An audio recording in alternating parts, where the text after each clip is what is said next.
Welcome to Medicaid Expansion and Why It's Important to You, presented by the League of Women Voters of the Lower Cape Fear. The League of Women Voters of the Lower Cape Fear is a nonpartisan 501c3 nonprofit organization, and we cover Pender, New Hanover, and Brunswick counties. And we are an organization that's got wide breadth and depth to it. We do not take position, or we do not take, we take positions on issues, and Medicaid expansion is one of those issues. So our first speaker that we have today is going to be Michealle Gady. And I just wanted to give you some prep before Michealle gets started. We will have our chat box open, and if you would please put your questions in the chat box. We do have Bridget Tarrant. She'll be monitoring the chat box. And if you could please, if you have a question, just write the word question so that it alerts her that that's what she's looking for, and then proceed with your question. And if you have that directed towards any one of our speakers, just make sure you put the speaker's name that you would like that directed towards. Otherwise, we'll figure out who's best suited to answer the question. So we'll keep all of our questions towards the end of the program. We'll be starting with Michealle Gady with, I say it all the time, Atromitos. Atromitos. Oh my gosh, I had to think about it for a second. With Atromitos, and then we'll have Erica Palmer-Smith with Care for Carolina. And then following her will be Kat Kirby with Planned Parenthood South Atlantic, and finishing up with Althea Johnson from Med North. So let me just tell you a little bit about Michealle Gady. She is a JD. She's the president and CEO of Atromitos, a consulting firm here headquartered in Wilmington, North Carolina. She's driven by a quote from Eleanor Roosevelt: "You must do the things you think you cannot do." Michealle founded Atromitos to help partners do what they think they cannot. The words used most often to describe her are, "She gets things done." And that's true. I can speak from experience. She really did do that for us. Michealle fully understands the intricate process of turning policy into law and understands the need to balance competing forces in order to succeed. Michealle takes years of U.S. health, law, and policy experience and puts it to work for partners who are trying to succeed during this time of dramatic transformation within the U.S. healthcare system. So with that, no further ado, I'm going to go ahead and let Michealle get started. Good afternoon, everyone. Thank you to the League of Women Voters of the Lower Cape Fear for the invitation to participate in this important discussion on Medicaid expansion in North Carolina. And thank you to all of you for joining us today. Let's start our discussion by understanding where the League stands on the issue of healthcare in the U.S. The League's position is that the U.S. healthcare system should provide a basic level of quality healthcare at an affordable cost to all U.S. residents. This position statement is difficult to disagree with. It seems like a basic expectation, and in other developed, wealthy nations it is. However, until we adopt a universal healthcare program, reaching this goal of a more equitable, efficient, sustainable healthcare system is going to require many things, a central and indispensable component of which is expansion of Medicaid.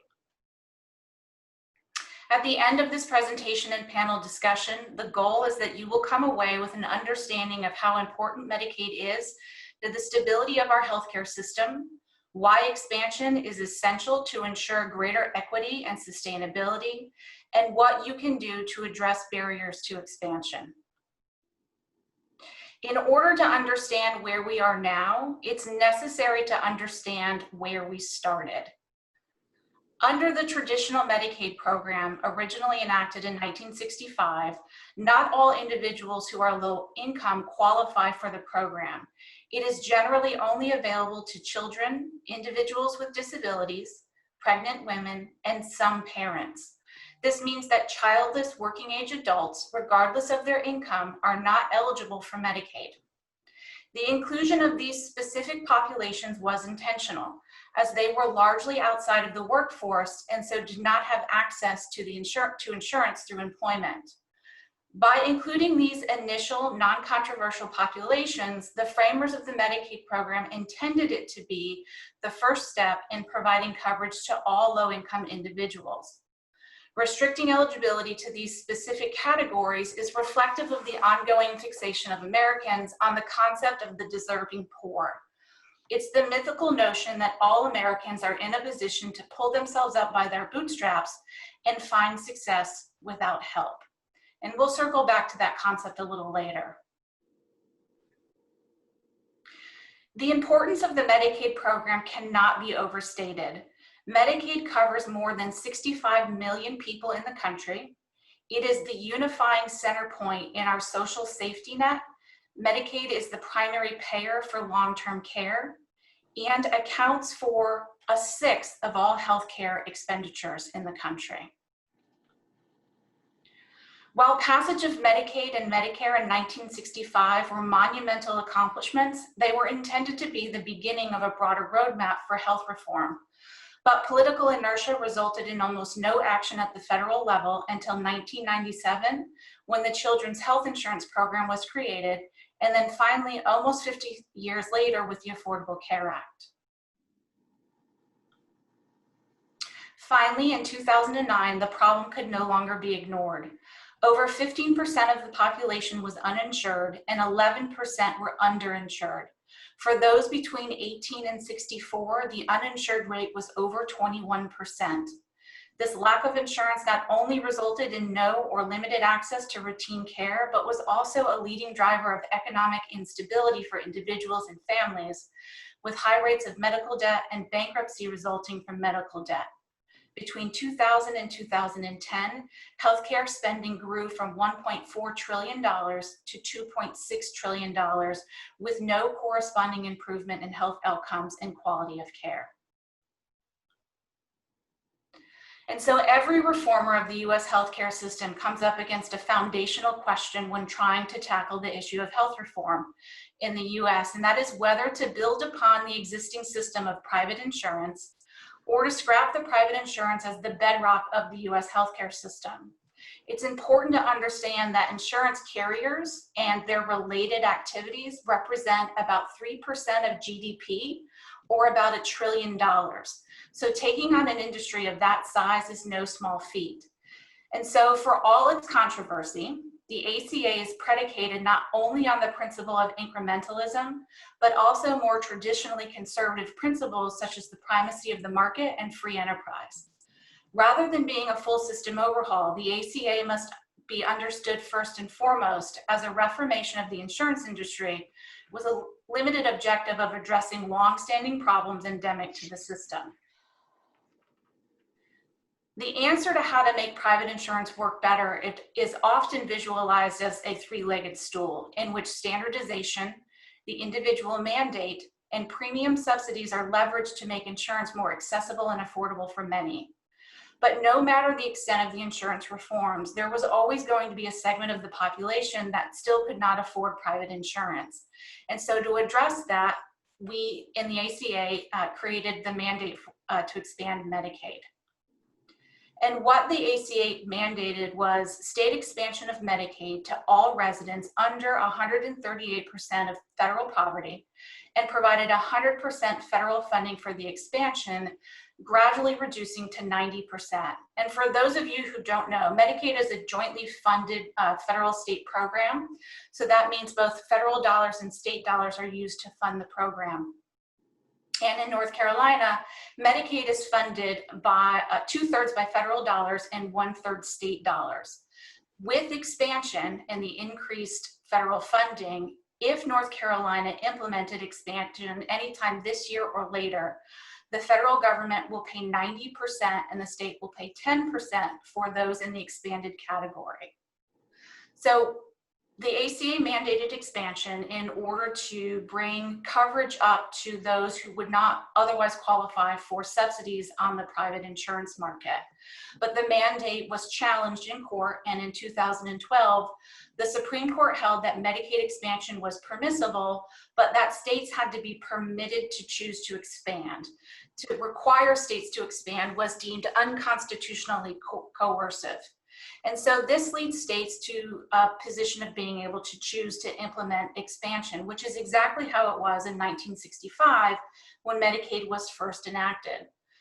And then, as now, not all states rushed to do so. North Carolina was among the last states to implement Medicaid originally, not implementing until 1970. Arizona has the dubious honor of being the last state to implement Medicaid almost 20 years later in 1982. So across the country, we have seen expansion, because of this option to choose, become a point of political party definition, which has resulted in the map we will see on the next slide. About 38 states in the District of Columbia have adopted Medicaid expansion, and 12 states have not. North Carolina is once again remaining one of the few states not to provide this significant benefit to their residents. The benefits of expanding Medicaid are significant, and I think Rose Hoban said it best last year. The data are overwhelming. In states that have expanded, the move has been a boon, both for the health of patients, the strength of local economies bolstered by thousands of new healthcare jobs, and increased stability, in particular for rural hospitals that have been buffeted by changes rocking the healthcare system. There are over 200 studies that demonstrate the positive impact of Medicaid expansion, and these studies show an increase in access to care, more appropriate use of healthcare services. So rather than go into the emergency room, people now have access to primary care providers and can more appropriately use the healthcare system. There's increased financial security for individuals, including reductions in medical debt and related bankruptcies. There's also reduction in the state's poverty rate in the states that have expanded.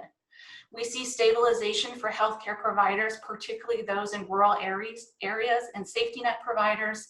And we see increased economic growth in the states that have expanded, including increases in jobs that are created and retained. The impact of not expanding Medicaid really cannot be overstated. The impact is really quite significant. First is the coverage gap, in which hundreds of thousands of people fall, leaving them with no viable solution for coverage. Further, a recent Commonwealth study also found that states that had not expanded have greater problems with affordability of private insurance, and cited expanding Medicaid as an important component in making insurance more affordable. Hospital closures are significantly higher in states that have not expanded Medicaid, especially in rural areas. The consequences of not expanding Medicaid in rural areas cannot be overstated, and its particular importance and relevance in North Carolina. North Carolina has the largest population living in a rural area behind only Texas. Of the 100 counties in the state, 80 of them are rural. Between 2014 and 2019, North Carolina lost 6 of its rural hospitals, and today there are a number that are in serious jeopardy. Nationally, of the 76 rural hospitals that closed, 83% were in states that had not expanded Medicaid. So let's talk about why further it's important to expand Medicaid in North Carolina. But first, let's talk about how important Medicaid is currently to the state. Medicaid already plays a significant role, covering approximately 20% of the population. It represents a third of the state budget, and it pays for more than half of the births in the state. So to restate, Medicaid and its importance really cannot be overstated. As a result of not expanding Medicaid, North Carolina consistently has among the highest rate of uninsured nationally. Pre-pandemic, the uninsured rate in North Carolina was about 15% and increases to 16% for adults 18 to 64. And when you look at rural counties, the rate of uninsured is as high as 29%. If North Carolina had expanded Medicaid last year, an estimated 720,000 additional people would have coverage today. Now, when we zoom in on the lower Cape Fear region, Pender and Brunswick counties have an average uninsured rate of 14%, and New Hanover is at about 12%. And both Pender and Brunswick fall in the bottom half for outcomes in life expectancy. Erica from Care for Carolina is going to get into more detail about specificity for what it means for the lower Cape Fear, so I'm not going to spend a lot of time on that now, but I do want to take a moment to talk about the difference between Medicaid expansion and Medicaid transformation in North Carolina. So in 2015, the General Assembly passed legislation that would transition the Medicaid program for the traditional fee-for-service to one that is risk-based managed care. And in doing so, what that means is rather than the department directly administering the Medicaid program, it contracts out to private insurance companies to do that administration. And so Medicaid transformation should first and foremost be understood as a change in how the program is administered. There's no change in the populations that are covered. Transformation's primary goal is greater budget predictability. Under the leadership of Secretary Cohen, the department is also attempting to change the delivery and payment system of Medicaid.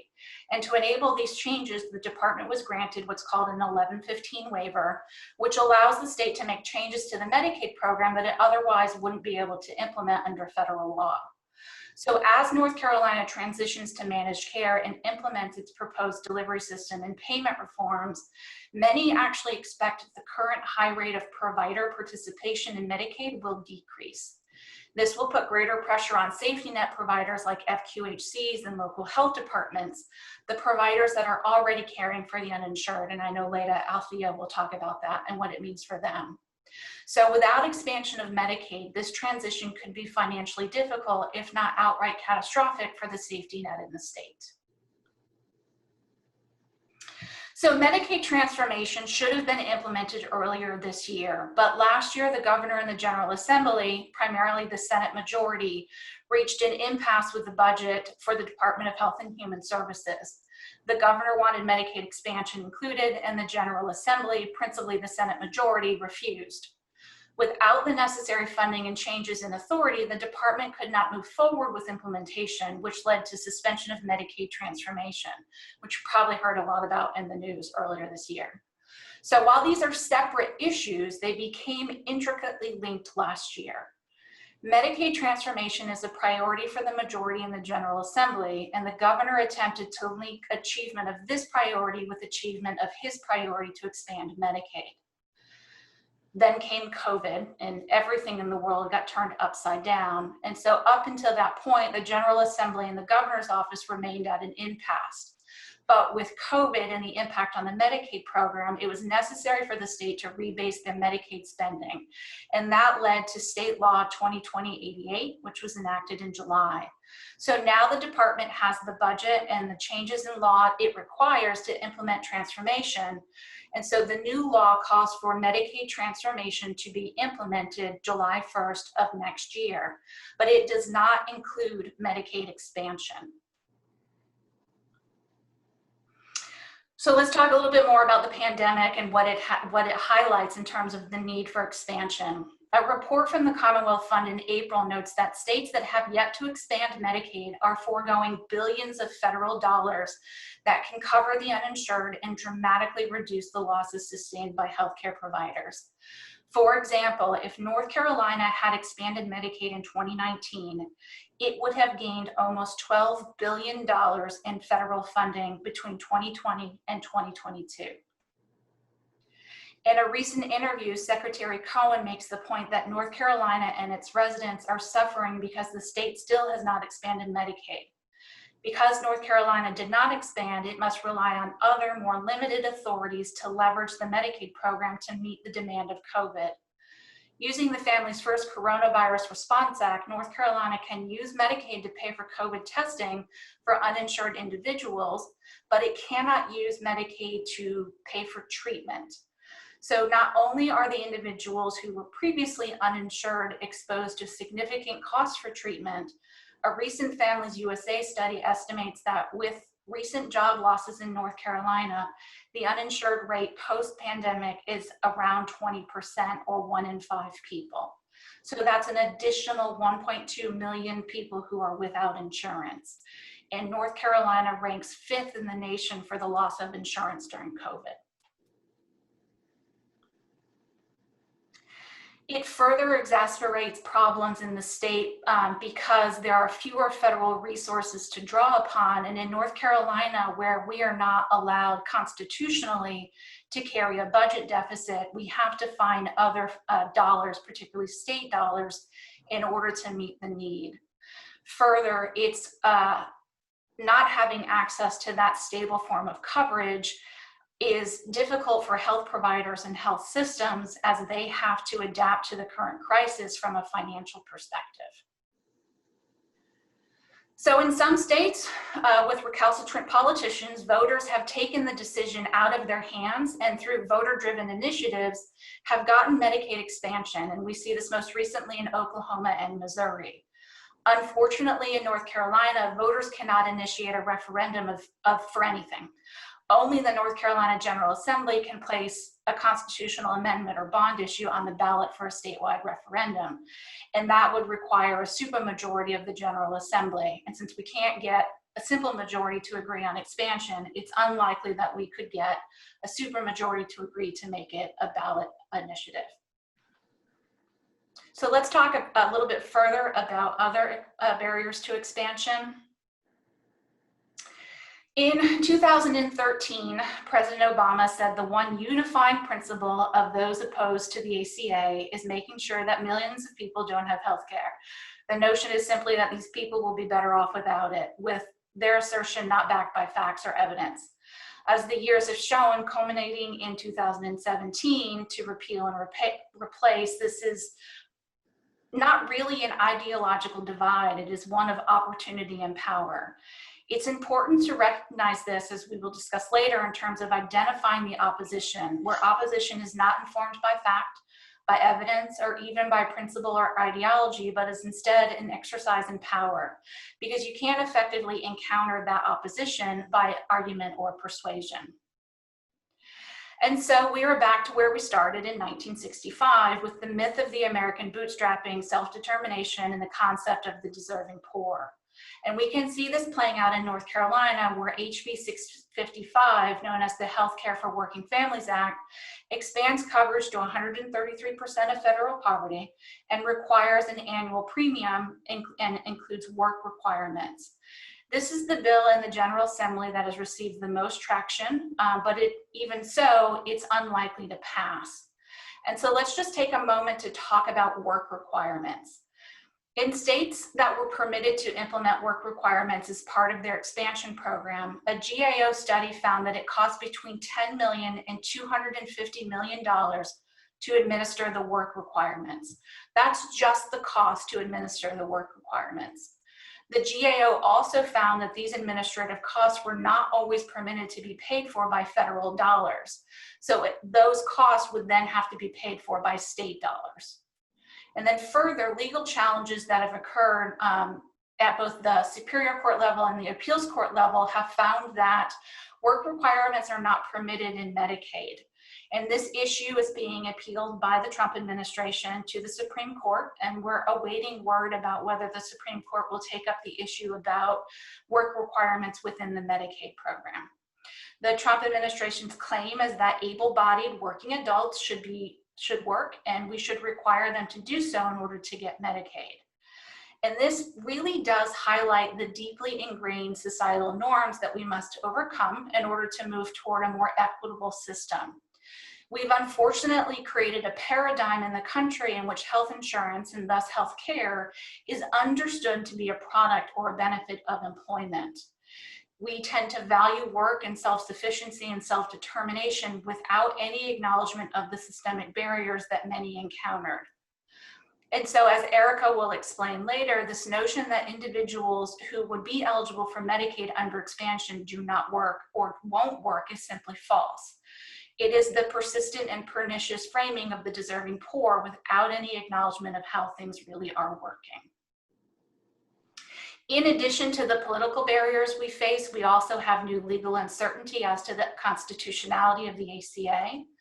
The constitutionality of the ACA is again up for review by the Supreme Court in Texas v. US, following the zeroing out of the individual mandate by the Tax Cuts and Jobs Act of 2017. You'll remember that we talked about the three-legged stool, and the Tax Act essentially takes out one of those legs. And so we are waiting to hear from the Supreme Court how they will rule on this. The case will be heard before the Supreme Court 1 week after the election in November. And it's really important to understand because it raises the question, if a tax raises no revenue for the government, is it still a tax? And that's what the Supreme Court will have to decide. And so if the ACA is held unconstitutional because of the change made by the Tax Cuts and Jobs Act, we'll need congressional action to legislatively correct the defect and a president in the White House who will sign it. And it's important to understand that without the ACA, we do not have explicit federal authority and therefore enhanced funding to expand Medicaid. And so where do the candidates stand? In November, we have a monumental election taking place to help inform us on where candidates stand on the issues of Medicaid expansion, and inextricably linked to the ACA. I'm going to spend a few minutes talking through the positions of candidates up for election in November. So President Donald Trump and Vice President Mike Pence spent their first term adamantly opposed to the Affordable Care Act, supporting legislative action in Congress that would fully repeal it or that would repeal certain pieces of the law. And the Trump administration has taken active steps through regulation to undermine the Medicaid program. Joe Biden was vice president when the ACA was enacted, and he has identified it as one of his greatest accomplishments. Biden's running mate, Kamala Harris, also supports Medicaid expansion, and when she was Attorney General of California, she filed a friend of the court brief with the Supreme Court, urging the court to uphold the constitutionality of Medicaid expansion. In the US Senate, we have Senator Thom Tillis up for re-election, and he is running against Cal Cunningham. Senator Tillis is a strident opponent of the ACA, and when he was Speaker in the North Carolina House, he moved the 2013 legislation to prohibit Medicaid expansion. Cal Cunningham served a single term as state senator for the 23rd District in 2000, predating the ACA, so he doesn't have a voting record on the issue, but his public statements demonstrate support for the ACA and Medicaid expansion, including recent advocacy for further federal funding to entice non-expansion states to expand. David Rouser is representative of the 7th District in the US House of Representatives, and he is staunchly opposed to the ACA. He's taken negative action on the ACA and health reform generally in 9 out of 10 actions. His opponent, Chris Ward, identifies healthcare as a top campaign priority and has said that affordable healthcare for all is a human right. He's not made a public statement about his position on Medicaid expansion and the ACA generally, so it would be good to get him on record about where he stands on that issue. In the North Carolina Senate, we have Senator Rabin, who is a consistent Medicaid expansion opponent. He is running against David Sink in the 8th District. In 2014, Senator Rabin asserted that too many people are already on Medicaid, stating 1 out of 5 people are on it and we can't afford it. David Sink is on record as supporting Medicaid expansion. Senator Peterson is running for re-election in the North Carolina Senate 9th District. He's a consistent supporter of Medicaid expansion, and he's running against former State Senator Michealle Gady, who is an opponent of Medicaid expansion. He voted in 2013 for legislation that prohibits North Carolina from expanding Medicaid. In the North Carolina legislature, in the House, we have in the 16th District, Carson Smith running against Debbie Fintak. Debbie Fintak supports Medicaid expansion, and on her campaign website, she provides a fact sheet illustrating the benefits of expansion to Pender County. Carson Smith opposes Medicaid expansion. In the 17th district, Frank Iller is co-sponsor, or was a co-sponsor of the 2013 bill that prohibited the state from expanding Medicaid. And he's running against Tom Simmons, who is a strong supporter of Medicaid and Medicaid expansion. In the 18th district, we have Deb Butler, a sponsor of Medicaid expansion and a supporter of Medicaid expansion and a co-sponsor of H5 that would close the Medicaid gap. And she's running against Warren Kennedy.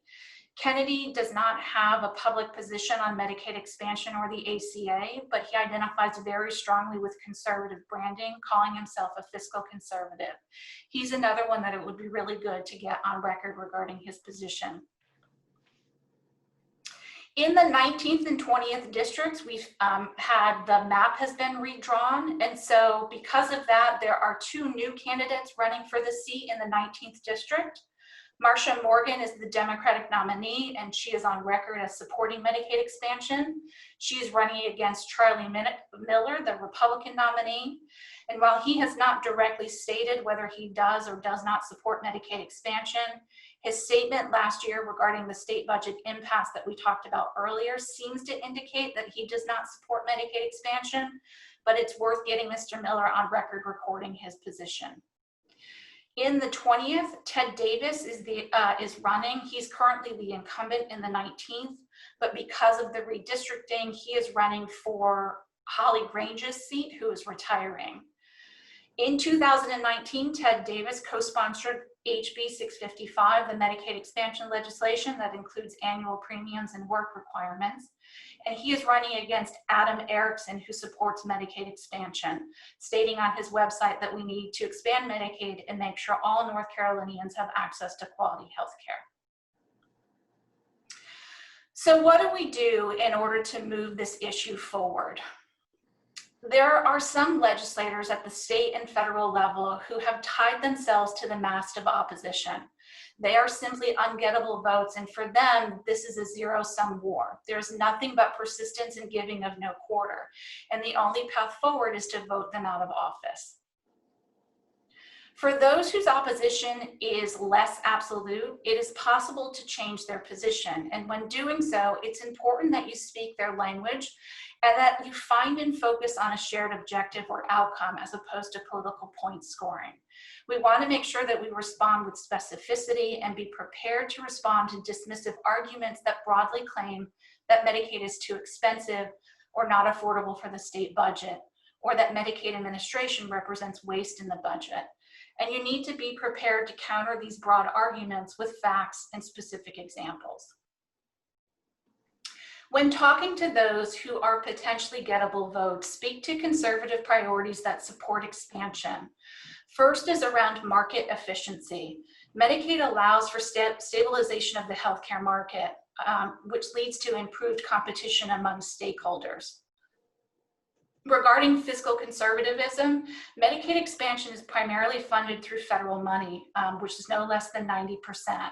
This allows states to leverage state dollars elsewhere while maximizing impact.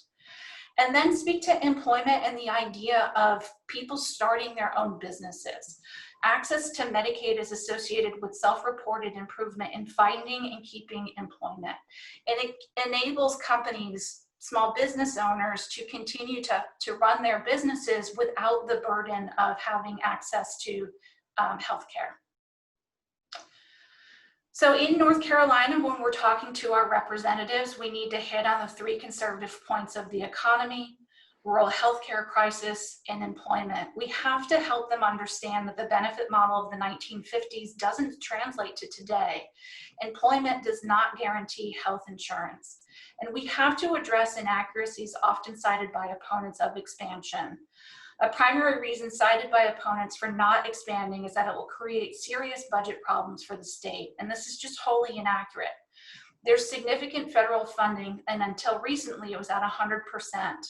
Beginning in 2020, the match is at 90%. But by moving coverage of care to Medicaid, it reduces state budgets in the area of uncompensated care and provision of behavioral health. By freeing up these state dollars, they can then be invested in other areas in the budget. Opponents to expansion often cite the so-called woodwork effect as another reason why expansion would pose problems for the state budget. This refers to people coming out of the woodwork to apply for Medicaid as a result of the publicity around expansion. And in this case, people who are already eligible for Medicaid but not enrolled in Medicaid are already, because the ACA was enacted a decade ago, that woodwork effect really has already taken place in North Carolina. Another reason often cited for not expanding Medicaid is that it would shift funding away from services that support the elderly or those with disabilities who are on waiting lists for home and community-based services. And the evidence is that in states that have not expanded, the waiting list is actually longer than in states that have expanded. So that's the end of my presentation. I think we're going to hand it over to Erica to drill down into what's happening specifically in this part of the state.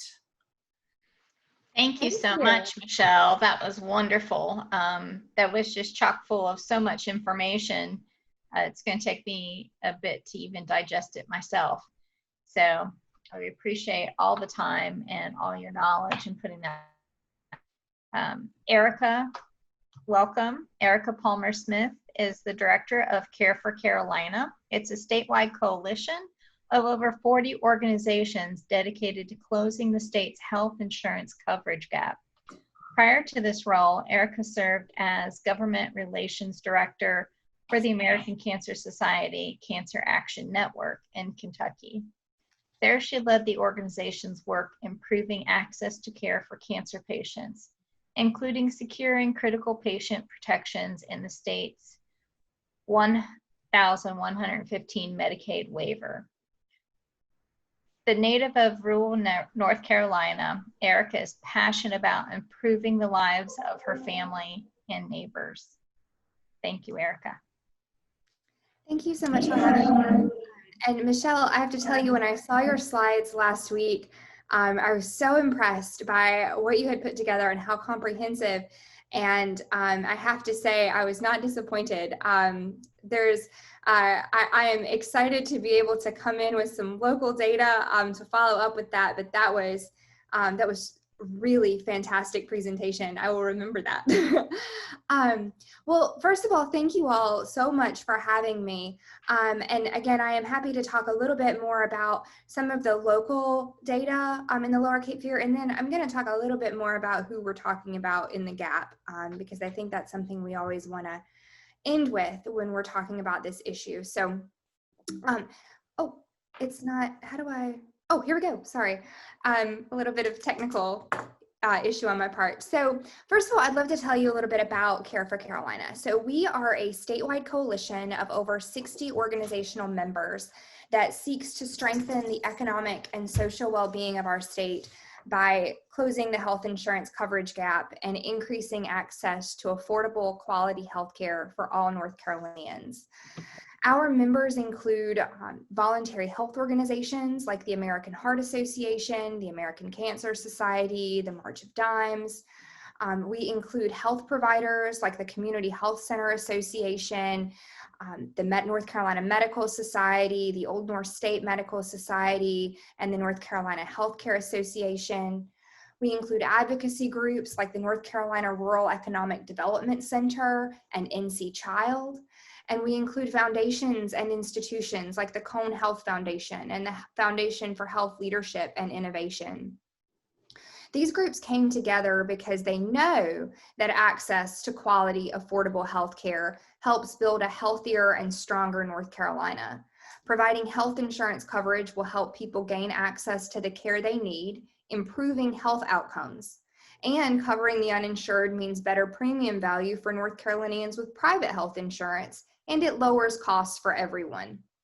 Prior to the COVID-19 pandemic, over 400,000 North Carolinians were living in the coverage gap. The Kaiser Family Foundation now estimates that up to 750,000 North Carolinians would now benefit from closing the gap. What I'd like to do now is dig a bit deeper on what health coverage looks like in the Lower Cape Fear. We have county-level data accessible through our partners at the North Carolina Rural Center on local poverty levels and health coverage. Please note that these numbers are pre-COVID-19, and represent a much brighter picture than what we're seeing across the region and state today. So pre-COVID-19, out of the population in Brunswick County, there were, we had a total of 18,725 individuals out of a population of 114,000 that were living in poverty, and over 17,000 people in the county that did not have health insurance. Looking at those numbers in New Hanover County, we have seen 29,000 folks in the county with no health insurance. And out of a population of 207,000, there were over 36,000 that were living in poverty. In Pender County, that's over 8,600 who were without health insurance. And out of a population of over 53,000, almost 10,000 individuals were living in poverty. So now, let me go back for just a moment.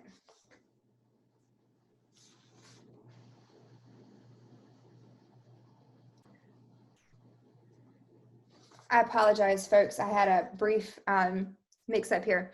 So now I want to take a look at how closing the coverage gap would impact those numbers of our uninsured.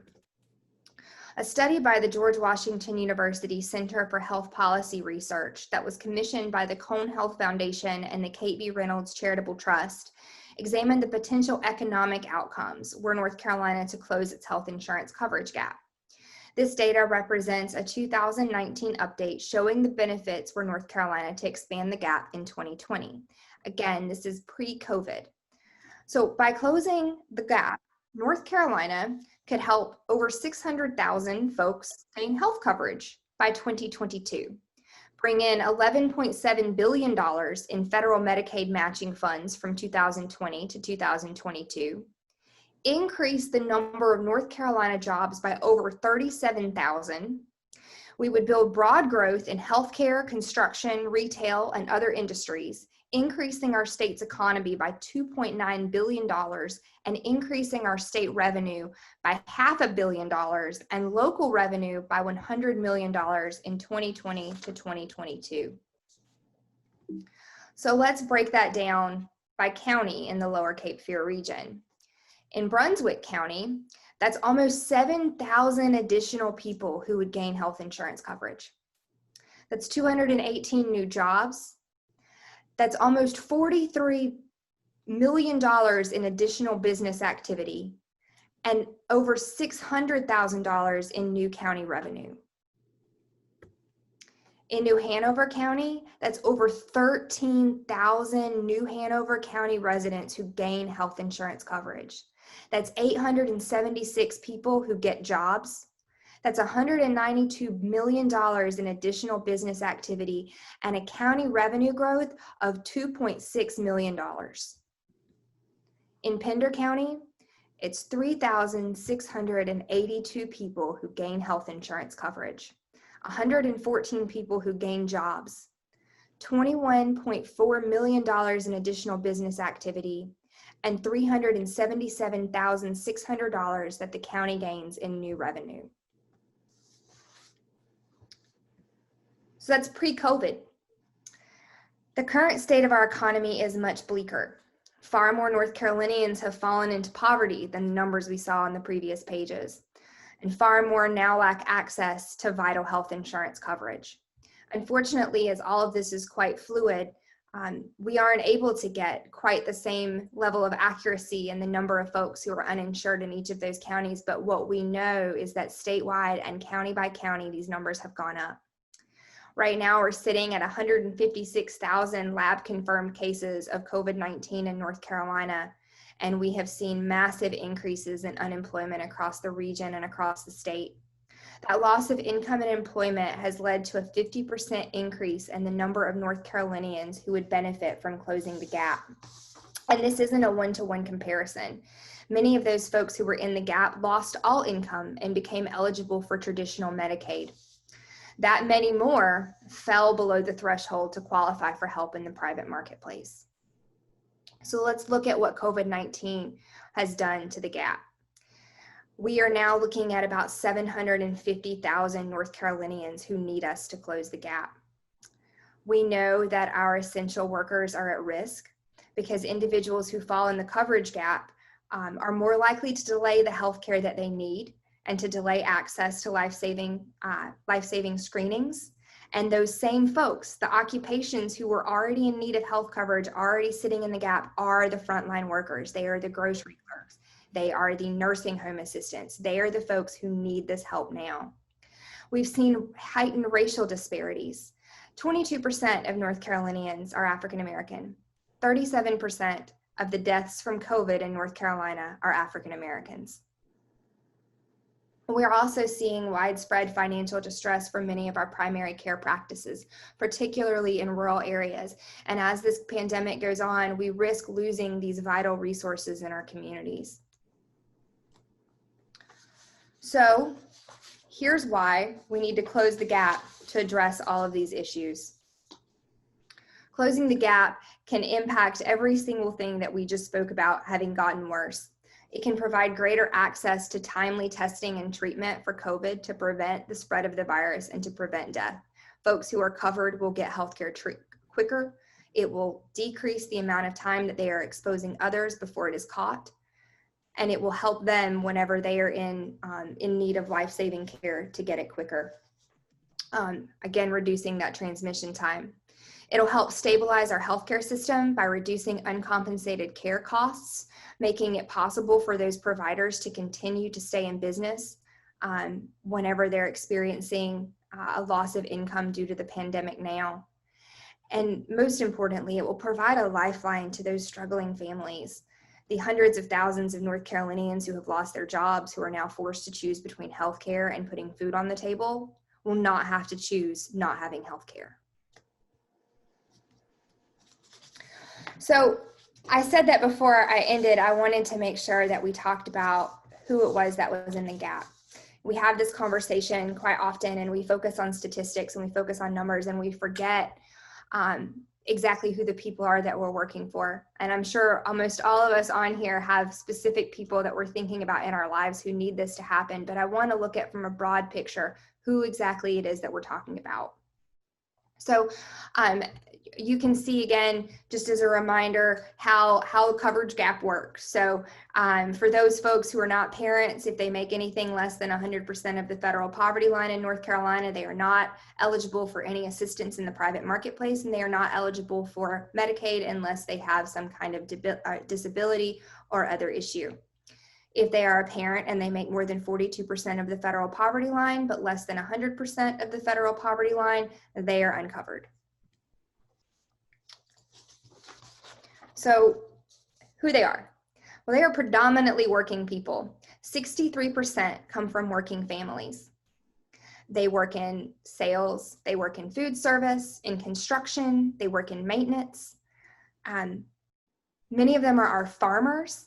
In states that closed their coverage gap, 1 in 5 farmers were able to sign up for health insurance coverage for the first time. There also are veterans. 12,000 veterans in North Carolina would gain health insurance coverage if we closed the gap. You know, one statistic that has stuck with me is that 1 in 4 of our veterans who served in Iraq or Afghanistan are without health coverage. So these are the folks that are in the gap. There are parents. So again, you know, often we think, well, parents are eligible for coverage. And then we constantly, and going back to what these arguments are against closing the gap, we constantly hear this phrase, able-bodied, childless adults. But that is a major misrepresentation.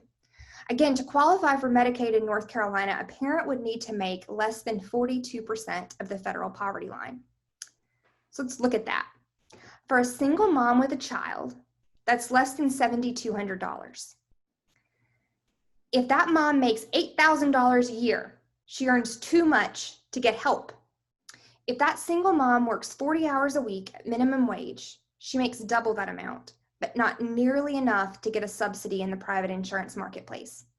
So that's a single working mom living in the coverage gap. A family of 4, let's say they have 2 parents in the home. If they make anything over $11,004 a year, they don't qualify for Medicaid.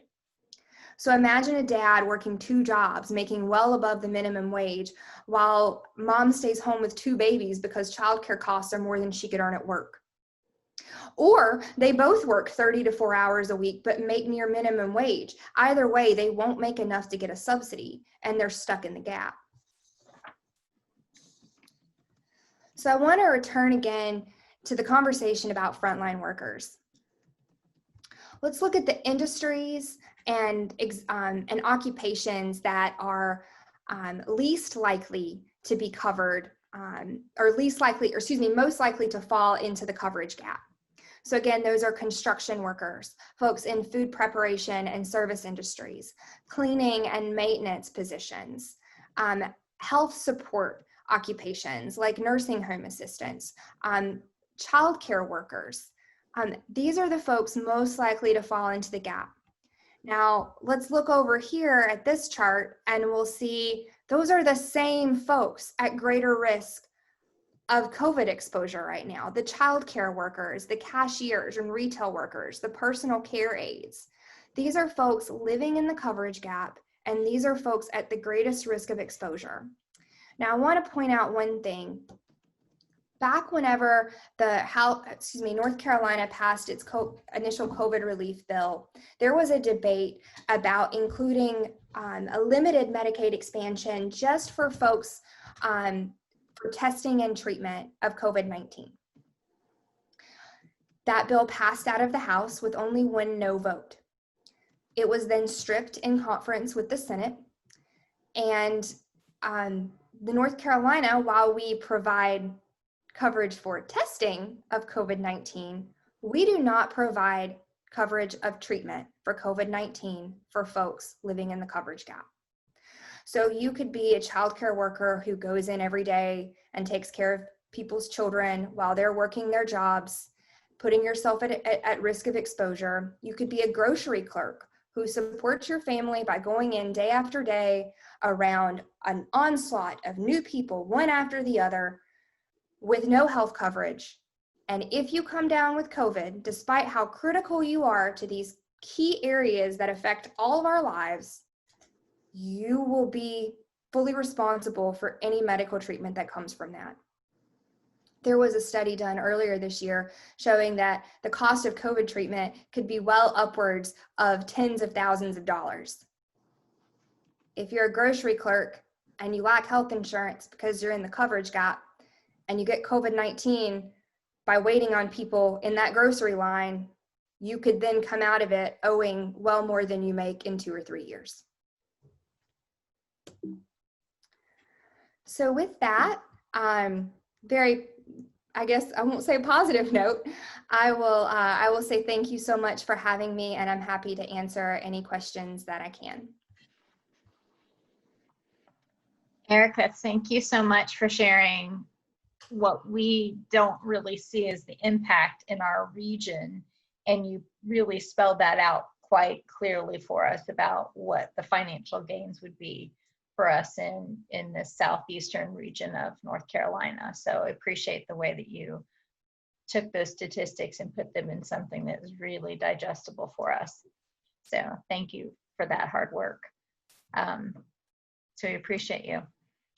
Our next speaker is going to be talking about inside our community, and that person is going to be Kat Kirby. She is the community organizer for Planned Parenthood South Atlantic, where she manages a patient advocacy program, civic engagement, and campus organizing programs. She hails from Wilson, North Carolina, and is passionate about making Eastern North Carolina a better place for all. Welcome, Kat. Hi, everyone. Thank you so much for having me. I'm excited to be with you all today and to share a little bit more about Planned Parenthood and why Medicaid expansion is important to us. Let me share my slides here with you all.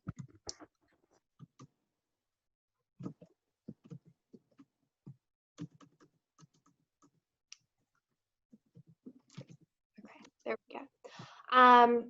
So thank you again, League of Women Voters, for having me. So just a little bit more about Planned Parenthood and the services that we provide. So we're located at 1925 Trad Court in Wilmington, and that's right across from the hospital off of Hospital Plaza Drive near the new Starbucks. These are our hours that we provide services. And then the services that we provide, so we do provide abortion services in Wilmington, but that's just a small amount of the services that we provide. We also provide birth control, pregnancy testing, STI testing and treatment, gynecological exams, cancer screenings, opioid screenings, trans-affirming healthcare, and we recently were able to add hormone replacement therapy in Wilmington as well. So Planned Parenthood and Medicaid. Planned Parenthood accepts both Medicaid and Medicare. Medicare is the largest payer of reproductive health care coverage. It covers 1 in 10 women nationally, and it covers almost half of women giving birth and 1/5 of women who are at reproductive age.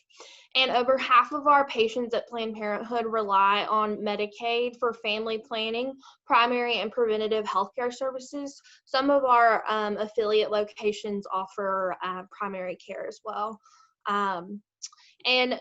An important note to point out is that Medicaid in North Carolina does not cover abortion care, nor does it federally.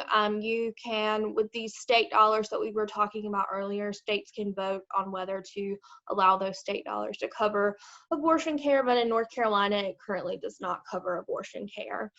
Expansion of Medicaid, super important to us and to our patients due to the recent loss in Title X funding. Title X was a program that granted access to low-income individuals with reproductive health care, so those STI screenings, birth control, family planning conversations, all of those kinds of things, gynecological exams, pap smears.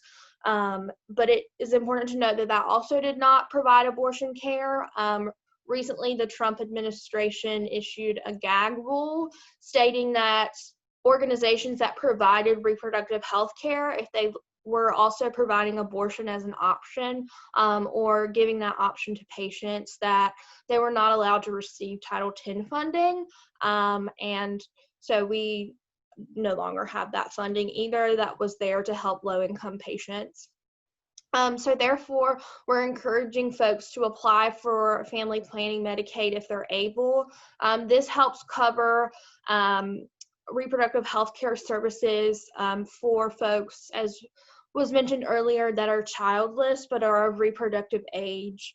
And so it covers STI testing, birth control, gynecological exams, pap smears, things of that sort. And that's for people that make 195% of the poverty level or below. So it's a little less stringent than Medicaid, traditional Medicaid. However, there's still a huge gap there between folks that receive Title X funding and folks that are eligible for this family planning Medicaid. And that is essentially why it is important to expand Medicaid for us at Planned Parenthood. I don't want to speak so much. All of these amazing presenters before me have said a lot, but I did just want to give you all kind of a grasp of why that is important to our organization, and just a reminder to destigmatize a little bit of the services that we provide, that these services or these programs, Medicaid and Title X, did not cover abortion, but strictly family planning services. So essential in helping folks, make decisions that are best for them and their bodies. So thank you again, League of Women Voters, for having me. Of course. Thank you so much for all that clarification and just that overview of your services here at Planned Parenthood. We thank you for that. Our last speaker is going to be Althea Johnson. She is the Chief Executive Officer for MedNorth Health. MedNorth Health Center is a federally funded community health center. MedNorth provides primary care, including pediatrics, adult medicine, prenatal and postpartum care, women's health, integrated behavioral health, podiatry, dentistry, and pharmacy services. So I'd like to hear the impacts of what Althea is planning over at Med North in response to Medicaid expansion. Okay, thank you so much for having me and the opportunity to participate. And I think that you should be seeing my screen now. Okay, we're located downtown, 925 North 4th Street. We're on the corner of 4th and Harnett. As you can see, PPD in the background. They're new to the neighborhood. Health Center has been here for about 26 years. Althea, can you try to share that one more time? Okay. Share. Share. Okay. Are you seeing it now? Not yet. Oh, not yet. All right, I'll let you know when it pops up there. Okay. Okay, I'm hitting share screen and then screen 2.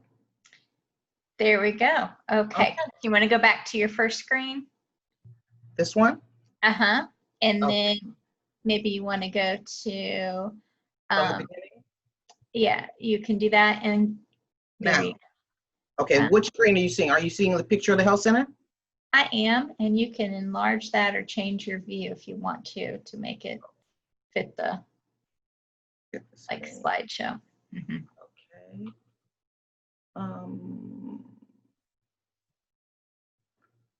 Okay. And just to think, we did try to practice this earlier. That's okay. We've Okay. really managed very well today, considering that Zoom completely went down. So Yes. that was, we've really scrambled to Okay. make it happen. All right. Earlier, I was showing a picture of the health center. We're at downtown 925 North 4th Street. And I was saying that PPD is new to the neighborhood because the health center has been here for the last 26 years. I wanted to just give you a picture of what the income is of the patients that we serve. In 2019, we served 7,578 patients. 4,854 of those patients were at or below 100% of the federal poverty level. 880 were between 101 to 150% of the federal poverty level. Now, the Medicaid expansion goes up to 138% of the federal poverty level. So I just wanted to give you just a quick picture of what our patients served look like. In 2019, the total that were uninsured, that were over age 18, that was 3,654. I did not count the ones under 18 because they would be with a family that might be eligible for Medicaid. So what I'm doing is zeroing down on the uninsured that would have been eligible for Medicaid if the state of North Carolina had expanded Medicaid. So now the Medicaid eligibility, that's 0 to 138% of the poverty level for anyone over 18 without any children. Of those 3,654 uninsured patients that we saw in 2019, 1,083 of them would have been eligible for Medicaid coverage. So now for us, we provide a sliding fee rate based on the person's income. So if you have no income up to 100% of the federal poverty level, our nominal charge is $30.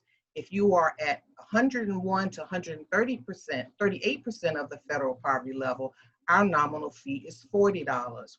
If you were eligible for Medicaid and had Medicaid coverage, the reimbursement rate would have been $142.56. As you can see, that is a significant difference, and that would have increased our income that we generate for the health center to be able to provide the service. So overall, just to give you just a quick comparison of the fees, 1,083 visits. Now these were people, we're saying that they may come in at least one time a year. Sometimes people come in more than one time a year, but at least for one visit at $30, we would have generated $32,490 in income. And at the Medicaid reimbursement rate of $142, we would have generated $153,786 in revenue. So that's a significant difference for us. The more money we generate in revenue, the more services that we're able to provide, the more employees we're able to keep, as well as try to provide benefits that are market comparable. So that pretty much, I think, sums up what I wanted to share with you. Again, I thank you for the opportunity to participate, and I'm available for any questions if anyone has any. Wow, Althea, that was pretty impressive. Thank you for showing what the financial gains and losses would be for your specific health center. That really brings it down in scope. So if you've noticed, we've taken it from the national down to the state, down to the regional, and then down to our very local impacts that we have from Medicaid expansion. So I felt like that was a comprehensive overview of what Medicaid expansion would mean for us. So if we could, we'll move to questions. Bridget Tarrant is our Women's Issues Action Team chairperson for the league, and she's been in the scenes in the background moderating and looking at all the questions. So she's got a good view of the questions, and she can go ahead and start reading those off and letting them know which person they're directed to. So this concludes the other part of our talk. So we appreciate all of you for presenting today.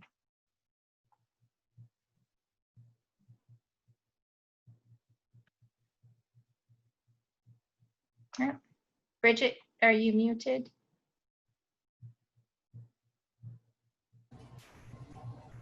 Okay. Just turn off my phone feed here. Hi, everybody. Thank you for joining us. We're just going to start with a couple of questions from Erica because I know she has to get off the meeting fairly soon. So Erica, we have a question. The first one is NC Care 360 active in your area? So that is not a question that I could answer. I apologize. I know many of the Care for Carolina members do work with NC Care 360. That's not something that I would necessarily know county by county. I'm actually based in Cary right now, and so I don't know the answer to that for the Lower Cape Fear region. I apologize. Okay, is there somewhere we can find that information? So Bridget, I would say that NC Care 360 is a statewide network, and as of right now, it is technically available statewide. They have not necessarily had the level of participation that they initially expected, and so while it is available in an area, it doesn't mean that it is working in an area. And for background for folks who don't know, NC Care 360 is an online tool that connects folks who need services that are what the state refers to as health-related services, but they are what some of us often think of as social services or human services. So access to food or housing support, other social service needs that are directly related to how your health and well-being is. That resource is available online. And if you Google NC Care 360, you'll get to the website and you can learn more about it there. So technically it is available statewide now, but not all resources are currently on that website. Okay, thank you. The second question for Erica is, what is the impact for our elderly population that needs Medicaid for long-term care? So that is also not something that unfortunately I'm able to answer. The folks who we're addressing with the coverage gap, those are primarily folks that are 19 to 64. And I am not an expert on the elder care population, although I know we have experts on the elder care population, and I apologize that I don't have that information to answer. I'm guessing there may be someone else on here right now who can answer that, and if not, I'm happy to follow up with the Coalition on Aging and AARP, who are two of our great partners, and see if I can get you a better answer. Thank you. Then I have a few questions for Michealle. The first one is, what are the primary arguments against Medicaid expansion from the North Carolina legislators who oppose it? And I think you may have answered this in your talk already, but if you want to address it again, that'd be great. So generally, the reasons that are cited is that Medicaid is already too expensive. It already takes up too much of our budget, and expanding Medicaid isn't the right direction. There's also, again, that concept that if you are an able-bodied adult, you should be working. And that notion of the 1950s benefit model, that if you are working, you therefore have access to health insurance through your employer. So it's budget related. Principally, most quotes, if you find them, have to do with the budget. At least that's what they'll say. And then the second is that these are folks who should and could be working, and so we shouldn't expand Medicaid because they can work and get health care that way. Thank you. And then the next question is, do you know how much money per year in North Carolina is, how much North Carolina is giving up by not expanding? Like how much money per year? So I don't know with absolute certainty, but there is there's a number out there that $3 billion per year is paid by North Carolinians in federal taxes that is going elsewhere to support states that have expanded. I don't know that that's factually accurate, but that number is out there. Anyway, it's a lot of money. If we could get $12 billion in federal funds, if we expanded between 2020 and 2022, there's a lot of dollars leaving the state that are not coming back to us. Thank you. And then someone requested that you repeat the stand of Senator Tillis on Medicaid expansion, please. He is definitely opposed, and in fact, he when he was Speaker of the North Carolina House in the General Assembly, he was the person who moved the legislation in 2013 to make it illegal for the state to expand Medicaid. Great, thank you. All right, we have a couple more questions for you. So the next one is, you may have answered this as well, but do we know which job sector has the highest number of uninsured full-time workers? Erica, do you know that? Yes, it's food and beverage and preparation. So, and actually a great resource, and I don't have the link to share in the chat easily, but if you go to the Families USA website, they have a tremendous amount, and there's some just simple fact sheets that you can print off that way. But it's familiesusa.org. Thank you. All right, we're coming to the next one. Let's see, this is a long one. So the League of Women Voters, Lower Cape Fear, contacts their legislators on important issues like Medicaid expansion. So is that not time well spent before the election? So just clarifying your statement that these, or those people that are opposed, are unchangeable in mindset. So that's for Michealle. So based on historical voting and based on public statements, my opinion is that those folks are not movable. They are recalcitrant, and they are, as I said, kind of tied to the mast of opposition. And so you can send any number of letters you want. You can make any number of phone calls you want. You can have any number of meetings you want with them. It won't make a difference because their position is not tied to fact or evidence or a lack of understanding or a lack of knowledge. They're just opposed. And so the only way you can change that is to vote them out of office. Okay, thank you for that clarification. One more question for you, Michealle. Again, it's a long one. Medicaid transformation creates multiple payer sources. Will all providers take all Medicaid insurance plans? So the answer is that's unlikely. In Medicaid Region 5, which is the region that the Lower Cape Fear is in, we will have 5 prepaid health plans administering the Medicaid program. In addition to the local management entity, MCO, which is Trillium, that is administering certain elements of the Medicaid program, particularly IDD services, waiver services, and behavioral health services. So that's as many as 6 private entities that healthcare providers need to contract with. They're going from 2, the state and the LME, to 6 effective July of next year. That is an administrative burden on providers, and nursing homes in Wilmington, there are only 4 of them that take Medicaid. They often are not operating on huge margins. So the idea that they would have the financial capacity to then negotiate contracts with 6 different private health plans, in addition to then managing those contracts, when, for example, utilization management requirements, if services are denied, they then have to go through the appeal process. And there's as many as 6 different ways that they'll have to go through that. So that's why there's an expectation that in general, the number of providers in North Carolina taking Medicaid will leave the program because it's too administratively complex. That's issue 1.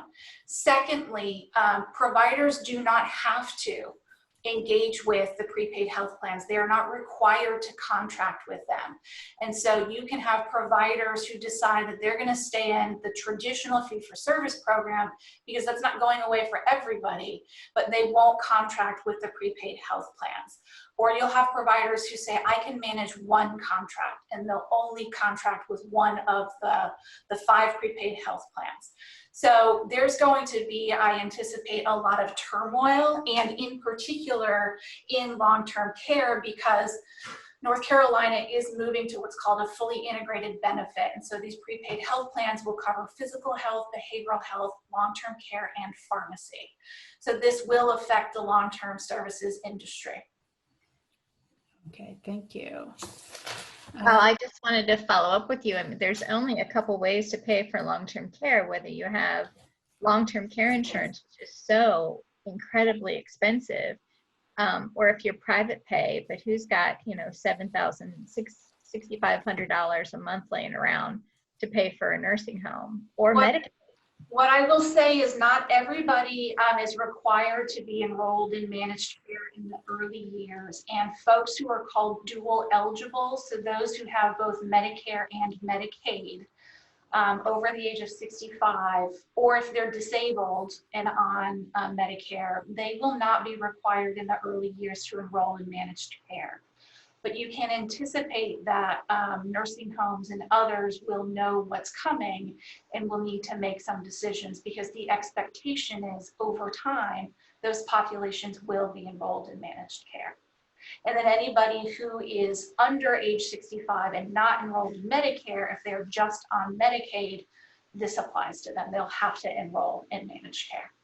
But Medicare expansion, would that help them as well? Medicaid expansion, it helped the nursing homes? Yeah. I would anticipate it would, because then they would at least have a source of payment versus individuals who have no ability to pay and then end up in spend down and then are without asset. So I would anticipate that Medicaid expansion introduces that stability in payment to them. Thank you. And thanks for answering those questions. This next question is for Kat. So Kat, the Trump administration gag rule has been challenged in court by Planned Parenthood and other organizations. And in July, they won temporary injunction. Can Title X funds be received under this injunction? I believe that injunction was only in Maryland, and then there was another ruling in California, Oregon, and Washington. But Planned Parenthood Federation of America, so our larger organization, has decided to withdraw from the Title X program entirely. So we won't be using those funds. It's disappointing. And then I do have a question for Althea. So Althea, a question is, does Med North use the same sliding scale for mental health services? No, our nominal fee for mental health services is $10. So if you're at 100%, 0 to 100% of the federal poverty level, that fee would be $10. Now, and that's for the therapists, our LCSWs. If you wanted to see our psychiatrist, then that would be like a medical visit. So that would be the $30. Okay, and I guess for those who don't know, what is the federal poverty level number right now? I think the federal poverty level is $12,000 for, I can look it up real quick, but I think it's $12,000 for one person and $24,000 for a family of 4. I'll look it up real quick. Althea, it's $12,760 for one and $21,720 for a family of 3. Okay, family of 3. Which, if you break that down, that's less than $8 an hour. Okay, that puts that in perspective. Thank you.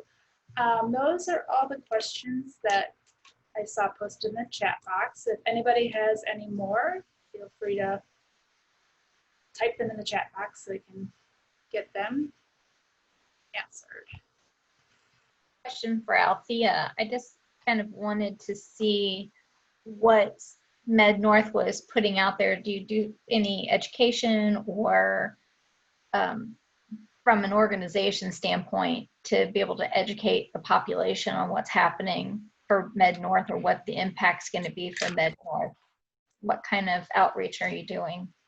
We do some outreach. We have an advocacy work group, and that advocacy work group does different educational events as well as sending out. We have our own Facebook page. We post things on our Facebook page. We post things on our website, as well as sending out texts and emails to our patients about whatever the particular advocacy event may be. And this has been one that we've been working on for years, ever since the Affordable Care Act started to be threatened and eligibility in New Hanover County in terms of the different insurance companies that were participating, providing insurance coverage. I think that it originally started out with only Blue Cross Blue Shield offering coverage for New Hanover County. Then it went up to 2, and then now I think it's back down to, I'm not sure if it's 2 or what it is exactly now for insurance companies that are providing coverage for New Hanover County. But so yeah, we do as much as we can. Because we're federally funded, we're not allowed to lobby or use any of our program income for lobbying. So we don't do any technical lobbying, but we do provide educational information and advocacy information. Thank you. That's why I asked it that way. Yes. Wanted to make sure that folks knew that you were out there doing that too. Yes. As well as voter registration, and we try to help with the census, you know, making sure that the patients that come to us are aware that they need to participate and go on and answer the census. All these things that do have a direct effect on their lives. That's fantastic. I appreciate knowing that. And if you ever need any help, you know where to reach out. We're here. Thank you. Was there any more questions in there, Bridget, that you saw? There was one that came up about the Hispanic population. Med North does provide services for non-English speaking patients. As a matter of fact, about 17% of all the patients that we serve don't speak English as a first language. And so we do have certified translators, as well as the language line that we provide for any language that a person needs to speak, as well as sign language. But about 17% do speak Spanish. We've got 4 providers that are Spanish speakers as well, which helps.